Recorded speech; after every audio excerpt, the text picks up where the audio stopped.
क्या आप मोटापे से परेशान हैं और पतला होना चाहते हैं? आप पतले हो सकते हो यदि आप चाहो तो।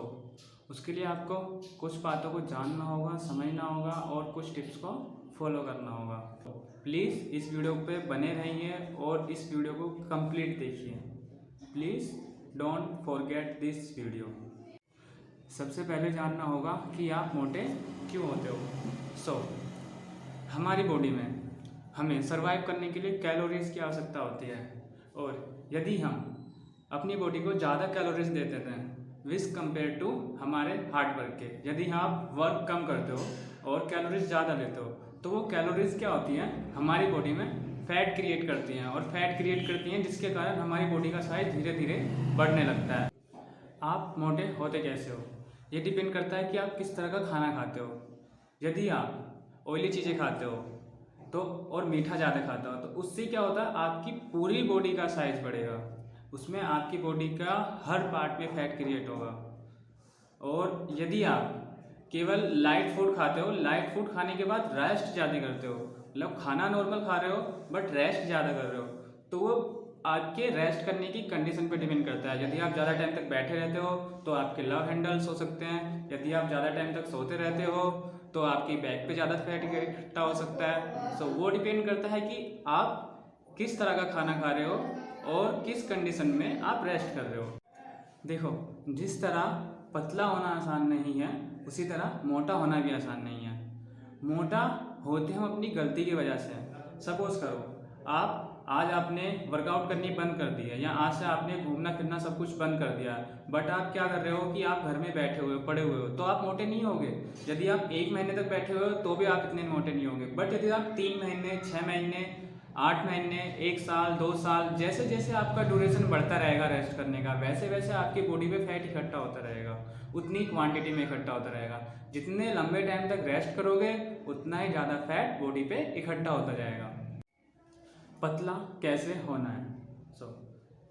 जिस तरह आपको मोटे होने में काफ़ी लंबा टाइम लगता है उसी तरह पतले होने में भी लंबा टाइम ही लगेगा।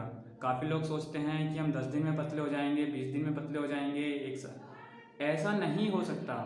जिस तरह यदि आप 1 दिन में मोटे नहीं हो सकते तो आप 1 दिन में पतले कैसे हो सकते हो। इसीलिए आपको जितना टाइम आपको मोटे होने में लगता है, सपोज करो आप 2 साल से रेस्ट कर रहे हो और 2 साल में आपका फैट बढ़ा है, तो उस फैट को कम करने में आपको 6 मंथ, कम से कम 6 मंथ लगेंगे। 6 मंथ में जाके आपका वो फैट रिड्यूस होगा, और उस फैट को रिड्यूस करने के लिए जो वर्कआउट करनी होगी वो सबसे ज़्यादा इंपॉर्टेंट होगी। ऐसा नहीं है कि आपने बीच में वर्कआउट छोड़ दी और डाइट छोड़ दी और आप सोच रहे हो कि आप पतले हो जाओगे। नहीं, 6 मंथ तक रेगुलर, जब आपने 2 साल तक रेगुलर रेस्ट किया है तो 6 मंथ तक रेगुलरली आपको वर्कआउट करनी होगी और रेगुलरली आपको डाइट करनी होगी। एक नॉर्मल इंसान को अपनी बॉडी को मेंटेन रखने के लिए 1 घंटे के लिए कार्डियो की ज़रूरत होती है और 1 घंटा जिम। टोटली 2 घंटे आपको बॉडी को देने होंगे अपनी बॉडी को मेंटेन रखने के लिए। वो भी किस कंडीशन में, जब आपका फैट बढ़ा हुआ नहीं है। बट आपका तो फैट बढ़ा हुआ है, सो आपको वर्कआउट क्या करनी होगी, ज़्यादा करनी होगी। आपका कार्डियो कुछ इस तरह का होना चाहिए जिससे कि यदि कोई व्यक्ति 1 घंटे का कार्डियो करता है, नॉर्मल कार्डियो करता है, तो आप 15 मिनट में ऐसा कार्डियो करो जिससे कि आपकी उतनी कैलोरी ही बर्न हो जितनी 1 घंटे में होती है। इससे क्या होगा, यदि कोई बंदा 2 घंटे का कार्डियो करता है तो उसको आप 45 मिनट में हार्ड वर्कआउट करके उसको उतनी कैलोरी बर्न कर सकते हो। ओके। और जिम जाने के लिए, जिम जैसे यदि कोई बंदा 1 घंटे जिम जाता है नॉर्मल बॉडी होने पर, सो आपको 1.5 घंटा जिम करना होगा, और 1.5 घंटे जिम करने में आपको स्लोली इजी तरीके से सेट लगाने होंगे, ना कि हैवी सेट लगाने होंगे या फिर ज़बरदस्ती सेट लगाने होंगे। जितनी आपकी कैपेसिटी हो उतना लगा सकते हो। जिम का रोल सिर्फ आपकी बॉडी को शेप प्रोवाइड करना होता है, ना कि आपके बॉडी से फैट को कम करना होता है। आपका फैट कम होगा ओनली कार्डियो से और रनिंग से। यदि आप इन चीज़ पे फोकस करते हो तभी ही आप अपना फैट रिड्यूस कर सकते हो। ऐसे नहीं कि आप जिम कर रहे हो, आप मोटे हो गए हो और आपको किसी ने टिप्स दी कि आपको जिम जाना चाहिए, पतले हो जाओगे। कभी पतले नहीं होगे, बिल्कुल भी नहीं होगे, बल्कि आपकी बॉडी में शेप तो हो जाएगी बट फैट उतने का उतना ही रहेगा। यदि आपको फैट रिड्यूस करना है तो फैट को निकालना पड़ेगा बॉडी से, और फैट को निकाला जाता है सिर्फ पसीने के थ्रू। आपकी बॉडी से कितना ज़्यादा पसीना आ रहा है, और पसीना सिर्फ कार्डियो में आ सकता है या रनिंग में आ सकता है। सो आपको इन चीज़ को टारगेट करना है जिसमें आपकी बॉडी को पसीना आए। वर्कआउट किस तरह के करें, देखो सबसे पहले हम रनिंग पे आते हैं। रनिंग बहुत ज़्यादा इंपॉर्टेंट रोल प्ले करती है आपकी बॉडी से फैट को रिड्यूस करने में। काफ़ी लोग क्या होते हैं, उनको अपनी बॉडी का फैट कम करना है और वो रनिंग करते हैं, स्लोली स्लोली स्लोली स्लोली दौड़ लगाते हैं daily 1 kilometre 2 kilometre 3 kilometre 4 kilometre. नहीं होगा जल्दी से यार, बिल्कुल भी नहीं होगा, क्योंकि आप रनिंग तो कर रहे हो बट रनिंग में आपकी बॉडी में इतना ज़्यादा स्ट्रेच नहीं आ रहा है ताकि वो मसल्स के अंदर से पसीने को काफ़ी स्पीड से बाहर निकाल सके, वो नहीं आ रहा है। यदि आपको रनिंग करनी है तो रनिंग में स्पीड आपकी तेज़ जरूर होनी चाहिए। यदि आप तेज़ी से नहीं भाग रहे हो तो आपकी बॉडी में पसीना जल्दी नहीं आएगा और उतना पसीना नहीं आएगा, और यदि पसीना आएगा भी ना तो आपको, यदि आप रनिंग कर रहे हो, रनिंग करते वक्त हवा चलती है और हवा बॉडी में लगती है तो पसीने को निकलने से रोक देती है, उतना पसीना नहीं आता है। सो यदि आप फास्ट रनिंग करते हो तो फास्ट रनिंग करने से हमारी बॉडी तेज़ी से वर्क करती है और पसीना बहुत तेज़ी से निकलता है। जैसे आपने आज से शुरू किया तो आज आपको क्या करना है, 100 मीटर भागना है। 100 मीटर भागने के बाद आपको 1 से 2 मिनट का रेस्ट लेना है, फिर 100 मीटर भागना है, फिर 1 से 2 मिनट का रेस्ट लेना है, फिर 100 मीटर भागना है फुल स्पीड में, जितनी तेज़ी से आप भाग सको उस स्पीड से भागना है। तो इससे क्या होगा, आपकी बॉडी से पसीना निकलेगा, बहुत तेज़ी से पसीना निकलेगा, और आपके लेग्स पे जो आपकी बॉडी का फैट है वो आपके लेग्स पे आगे इकट्ठा होना शुरू हो जाएगा। आपके मसल्स जो हैं वो गेन शुरू हो जाएंगे और फैट धीरे धीरे कम होना शुरू हो जाएगा। इसीलिए जो रनर्स होते हैं उनकी बॉडी में सबसे कम फैट होता है, रनिंग वाले और स्विमिंग वाले। स्विमिंग में और रनिंग में दोनों में फैट का बहुत सबसे ज़्यादा फैट कम होता है, रनिंग करने से और स्विमिंग करने से। अब आपने रनिंग शुरू की है और आपको सांस चढ़ रहा है, तो सांस चढ़ना उसी की ही पहचान होती है कि आपकी बॉडी में फैट है। यदि आपकी बॉडी में फैट है तो आपको सांस चढ़ेगा, और जिस टाइम आपको सांस चढ़ना कम होने लगेगा तो समझ लेना कि आपकी बॉडी से धीरे धीरे फैट कम होने लग रहा है। अब एक दिन में तो कम होगा नहीं, टाइम तो लगेगा। जितने टाइम में आपने फैट बढ़ाया है उतने टाइम में आपका फैट का उससे 1/4 टाइम में आपका फैट कम होगा। बट लगभग आपको आधे घंटे की रनिंग करनी होगी, एक दिन में आधे घंटे की रनिंग करनी होगी, आधे घंटे का कार्डियो करना होगा, और शाम के टाइम या सुबह के टाइम किसी भी टाइम जाओ और आपको 1 से 1.5 घंटे का जिम करना होगा अपनी बॉडी को शेप देने के लिए। डाइट, यदि आप पतला होना चाहते हैं तो डाइट सबसे ज़्यादा इंपॉर्टेंट रोल प्ले करती है। यदि आप डाइटिंग नहीं कर सकते आप पतले तो हो जाओगे, जैसे 1/4 टाइम में पतला होना है ना तो आप 1/2 टाइम में पतले हो जाओगे। ऐसा नहीं है कि डाइट नहीं करोगे तो पतले नहीं होगे, हो जाओगे पतले, बट आपको टाइम ज़्यादा लगेगा। यदि आपको कम टाइम में पतला होना है तो डाइट तो आपको करनी ही पड़ेगी, और डाइटिंग डिपेंड करती है कि आपको किस तरह का खाना खाना है और किस तरह का खाना नहीं खाना है।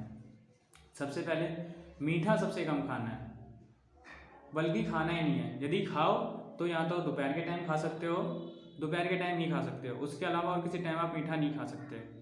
और जैसे आप ऑयली फूड खाते हो तो ऑयली फूड भी आप अपने लंच में यूज कर सकते हो, ना ही तो मॉर्निंग में यूज करना है और ना ही इवनिंग में जिम के बाद यूज करना है।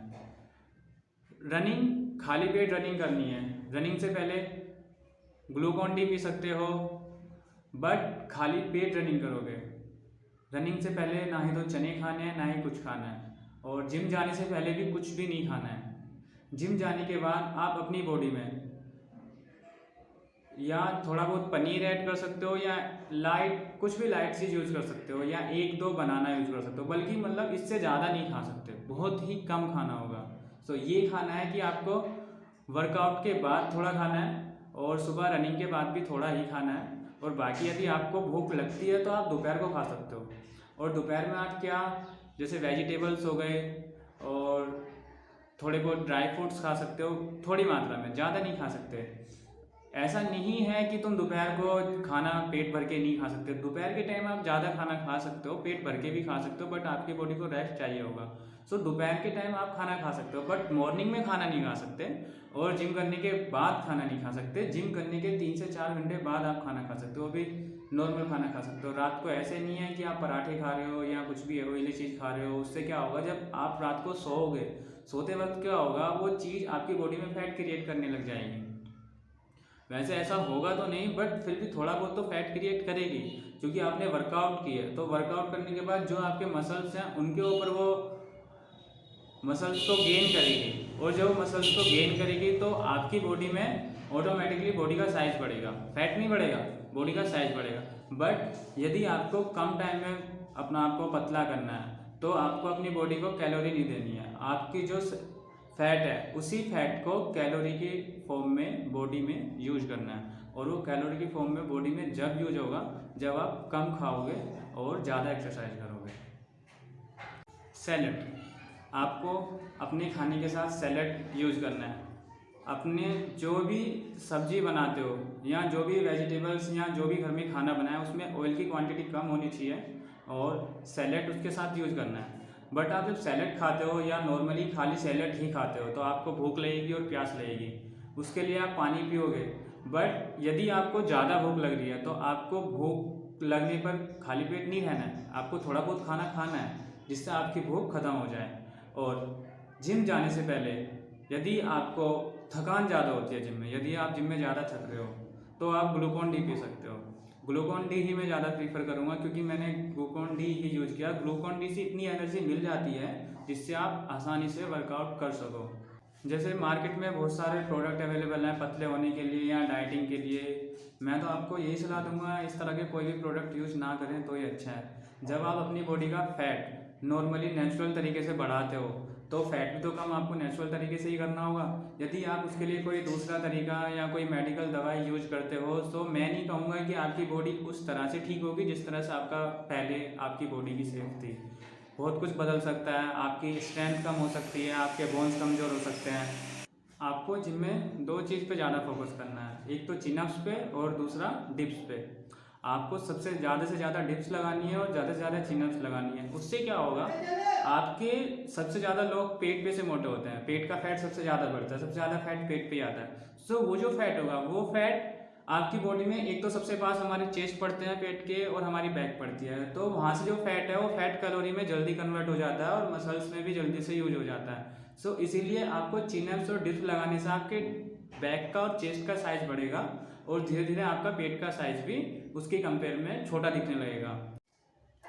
अब आप धीरे धीरे पतले हो रहे हो और पतले होने के बाद क्या होता है कि यदि आपने वर्कआउट छोड़ दी, वर्कआउट छोड़ने के बाद कुछ दिन बाद ही आपका फैट वैसे ही हो जाता है। उसका मेन रीज़न क्या होता है? उसका मेन रीज़न होता है आपने वर्कआउट की, अपनी बॉडी से फैट तो रिमूव कर लिया, बट आपकी जो स्किन है, जो स्किन का साइज़ बढ़ा हुआ था, जो आपके पेट का साइज़ बढ़ा हुआ था या जो आपके हैंड का या लेग्स का जिसका भी साइज़ बढ़ा हुआ था, जो स्किन की साइज़ बड़ी थी वो छोटी नहीं हो पाती। तो आप जब तक अपनी बॉडी को रेस्ट नहीं दे सकते, जब तक आप अपनी बॉडी की स्किन को फुली टाइट नहीं कर लेते, जब तक आप उसको टाइट नहीं करेंगे ना, उसके बाद आपने रेस्ट लिया या 10 दिन 20 दिन 1 महीना 2 महीना जिम छोड़ दिया, सो आप दोबारा से वैसे ही होने लगोगे धीरे धीरे। सो उस स्किन का साइज छोटा करना बहुत ज़रूरी है और उसके लिए सबसे ज़्यादा इंपॉर्टेंट है कार्डियो। आप कार्डियो में इस तरह की वर्कआउट यूज कर सकते हो या इस तरह की वर्कआउट कर सकते हो जिससे आपकी बॉडी को स्पीडली, कुल मिला के स्पीडली करना है। आपकी बॉडी में जितनी ज़्यादा स्पीडली आप वर्कआउट करोगे आपकी बॉडी में उतनी ज़्यादा वाइब्रेशन होगी और वाइब्रेशन होने से ही आपकी बॉडी की जो स्किन है वो धीरे धीरे टाइट होने लगती है। और जब तक स्किन टाइट नहीं होगी और तो जब तक आप टेंशन फ्री या स्ट्रेस फ्री नहीं हो सकते कि आप दोबारा मोटे नहीं होंगे। यही रीज़न होता है कुछ लोग पतले हो जाते हैं, पतले होने के बाद मोटे हो जाते हैं, क्योंकि उनका फैट तो रिमूव हो जाता है बट उनकी स्किन पहले से ही तैयार होती है फैट को स्टोर करने के लिए।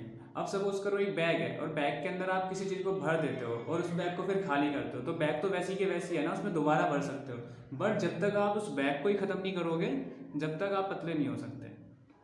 सो जब तक वो स्किन फुली टाइट नहीं हो जाए, जब तक आप टेंशन फ्री नहीं हो सकते, ये नहीं सोच सकते कि आप दोबारा मोटे नहीं हो। लोगों की सबसे बड़ी गलती क्या होती है, वो सिर्फ जिम पे डिपेंड होते हैं। उनको लगता है कि हम जिम जाएंगे वर्कआउट करेंगे तो हम पतले हो जाएंगे। देखो, जिम से कोई पतला नहीं होता। यदि जिम से पतले होते ना तो सारे बॉडी बिल्डर सबसे ज़्यादा पतले होते। यदि आपको एग्जाम्पल के तौर पे किसी भी जिम में चले जाना और किसी भी जिम में जो तुम्हारा बेस्ट बॉडी बिल्डर हो और उसने कोई वो 100 खेलता हो, उसके बाद वो उसने छोड़ दिया हो, उसका पेट जाके देखना, उसका पेट बाहर ही निकला हुआ मिलेगा। और उसका मेन रीज़न ये होता है क्योंकि वो अपनी बॉडी में डाइट करके या बॉडी को लीन करके कुछ टाइम के लिए तो पतला कर लेते हैं, बट उसके बाद उनकी बॉडी दोबारा से वहीं पहुंच जाती है जब वो खाना पीना शुरू करते हैं। सो पतले आप खुद को जब तक नहीं कह सकते जब तक आप पे खाना पीने का ज़्यादा इफेक्ट ना पड़े या खाना पीना खाने से आप मोटे ना हो। तो जब तक आप मोटे पतले नहीं कह सकते। और ये केवल तभी हो सकता है जब आप अपनी बॉडी में रनिंग करेंगे, कार्डियो करेंगे, ज़्यादा से ज़्यादा स्पीड से रनिंग करेंगे। जितनी स्पीडली रनिंग करेंगे और जितने ज़्यादा टाइम तक करेंगे उतनी स्पीड से आप पतले होंगे। बट हाँ, स्लोली ये रनिंग करने से 4-5 किलोमीटर कहते हैं लोग बाकी मैंने 4 किलोमीटर लगाता हूँ, 10 किलोमीटर लगाता हूँ, ये कुछ नहीं हो सकता। इन रनिंग से कुछ भी नहीं होता, कोई पतला नहीं होता इस रनिंग से। रनिंग से पतले तभी होगे जब आप फुली स्पीड से रनिंग करोगे। हाँ, स्लोली करो। यदि आप 2 किलोमीटर लगा रहे हो तो 2 किलोमीटर लगाओ, पर 2 किलोमीटर लगाने के बाद फास्ट रनिंग जरूर करनी है। 200 मीटर हो, 400 मीटर हो या 100 मीटर के 4 रैप्स हो या 200 मीटर के 2 रैप्स हो, जरूर लगा लें। जब तक आप फुली रनिंग नहीं करेंगे ना फुल स्पीड से, जब तक आपकी बॉडी के मसल्स जो हैं वो स्किन जो है वो टाइट नहीं होने लगेगी। और यदि आपको नहीं पता है तो प्रैक्टिकल करके देख लेना। यदि आप आज ही जाके 4 रैप्स या 3 रैप्स या 2 रैप्स 100 मीटर के लगाना, उसके बाद देखना बॉडी में कितने ज़्यादा चेंजेस होते हैं। सो यदि ये वीडियो आपके लिए बेनिफिट्स है या इससे आपको फ़ायदा होता है और यदि आप इन सब चीज़ों को फॉलो करते हो तो मैं कहूँगा कि आप पक्के पतले हो सकते हो, पक्का पतले हो सकते हो और ज़रूर होगे यदि आप इन सभी चीज़ों को फॉलो करते हो तो। यदि आपको वीडियो अच्छी लगी हो तो प्लीज़ लाइक कीजिए, कमेंट कीजिए और सब्सक्राइब कीजिए। यदि आपको इस तरह की या अपने मोटापे से कम करने से किस तरह की एक्सरसाइज करनी है, वर्कआउट करनी है, ये जानना है तो मेरे को कमेंट में बताइए और मैं आपको उसी से रिलेटेड कोई वीडियो या उसी से रिलेटेड बातें बता दूंगा कि आपको क्या चीज़ें करनी चाहिए।